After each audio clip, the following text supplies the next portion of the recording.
Impeachment is a very sad process. It's not good for the country when this happens. It's happened for most people already twice in our lifetimes. The tragedy for America is that it's happening at all because you don't want a president who has misbehaved so badly that a co-equal branch of government thinks that they should be accused and then possibly convicted. So it's not a political grievance. It's like, did you really break a serious law? And that is something, sadly, that several presidents have done. Nixon had the third-rate burglary that was called Watergate. President Clinton lied about sex with the intern.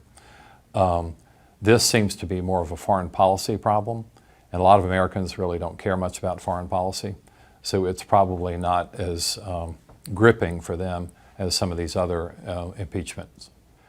And the crazy thing about the Ukrainian phone call is it happened the day after the Mueller report was released, and he thought he was home free. And then he started talking about it openly on a phone call with a foreign leader. Why don't you help us with this interference with our election? The Secretary of State was on the phone call. The Vice President was on the phone call. And then just last week, the President compounded that by inviting China to interfere with our elections. This is stunning. So what many people thought the president was trying to hide in the Mueller report couldn't really find. Now he came out in the open and is doing it in public. But when the Ukrainian leader was begging us for Javelin missiles to take on Russian tanks, you know that a real war is going on over there, especially in eastern Ukraine. And in general, we want Ukraine to be with the West, not with the Russians. So this is a real conflict.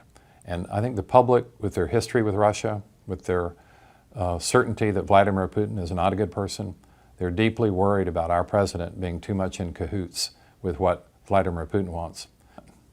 So not only with Ukraine, but now with Syria, the president is doing Putin's bidding and not what's in American interest.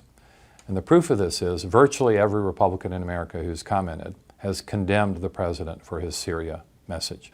Well, first of all, I would have to admit that many people in politics are politically motivated on everything. And there's some people who've been wanting to get Trump from day one, and I think that's clearly excessive. I waited until really just a couple of weeks ago and said, hey, when the president is asking on the White House lawn for China, in addition to the Ukraine, to interfere in our elections, that's way over the line.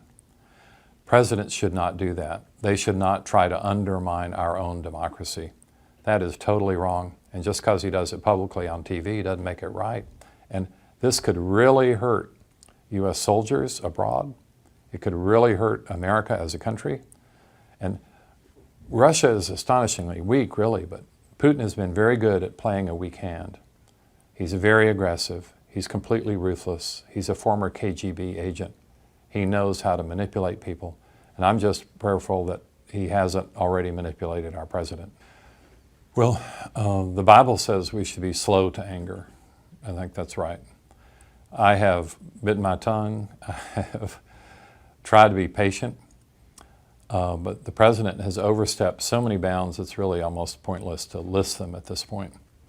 But when you see something like cozying up to foreign dictators, some of the worst people in the world, and at the same time betraying some of our closest allies, that's really scary. Now again, most Americans, as long as the domestic economy is fine, they're happy. They don't really care because they don't think about our interest abroad. But America is not only a world power, we're the only benevolent world power. And if we fall or if we're weakened, then the whole world is in trouble. A lot of Tennesseans don't realize that the Twitter page entitled 10 GOP, that had 136,000 followers, was a Russian bot, a Russian robot. And that manipulated public opinion in Tennessee in 2016. That Twitter page was retweeted by Donald Trump Jr., by Fox News, by lots of other folks, General Mike Flynn, Roger Stone. This is crazy. How many Tennesseans knew at the time they were being manipulated by a Russian robot? This is pretty scary stuff. Now, everybody needs to beware what they see on the internet, because some of it's true, but a lot of it's not. But that strikes close to home here in Tennessee. And this is all thoroughly documented in the Mueller report. That's scary when a good state like Tennessee has been attacked through social media by Russian robots. This is wrong, but that shows you how close to home it already is. So in a sense, Tennessee has already been hacked by Russia. We don't know the extent of the influence. And I'm not quibbling with the outcome of the election, but that sort of influence shouldn't exist. Whistleblowers are a really important safeguard for democracy and to stop corruption. And it takes brave people to come forward. They risk everything. They risk their career. They risk family relationships. Sometimes they risk more than that because the whistleblower in this case has already been personally threatened by the president. So I'm proud that brave Americans are willing to come forward and try to tell the truth, because that's all that people should be looking for here is the truth. And all I want is for people to follow the Howard Baker example, that former Tennessee senator who led the Watergate investigation. A president of his own party, Richard Nixon, was in the White House, but Howard Baker had the courage to ask the simple questions.